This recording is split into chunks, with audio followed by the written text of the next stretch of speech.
In today's video, I'm going to teach you how to add contacts on Zoom, an essential skill that can enhance your virtual communication experience, making your meetings more efficient and connected. Whether you're reaching out to colleagues, clients, or classmates, having them readily accessible in your Zoom contacts can streamline your interactions.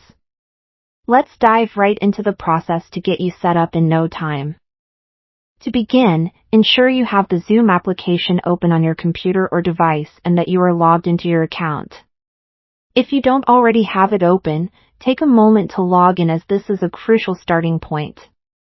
Once logged in, you'll want to look for the Contacts tab, which you'll find located on the main window at the top. If you're not immediately seeing it, don't worry, just check along the selection bar where you typically navigate between meetings, chat, and other features. Once you've located and clicked on the Contacts tab, you'll see your current contact list on the screen. This is where all your added connections will appear.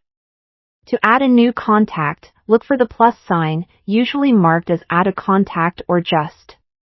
Clicking on this will open a new window or prompt, allowing you to enter the necessary details. Here, you'll be asked to input the email address of the person you'd like to add. Make sure to double-check that you have the correct email, as sending a contact request to the wrong email could lead to delays or confusion. Occasionally, the person you're trying to add may have specific account settings, so it's a good practice to confirm which email they use for Zoom. After entering their email, you simply click on the Add button. This action sends an invitation or request to connect. At this point, your part is mostly done, but remember that the individual must accept your request on their end for you to be fully connected. They should receive an email notification or see a prompt in their Zoom app indicating that you've added them as a contact. As you're waiting for them to accept the request, you can continue to use Zoom as usual, conduct meetings, and manage your schedule.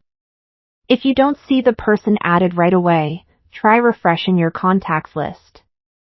You can do this by revisiting the Contacts tab or restarting the Zoom application. This minor troubleshooting step often helps in syncing updates.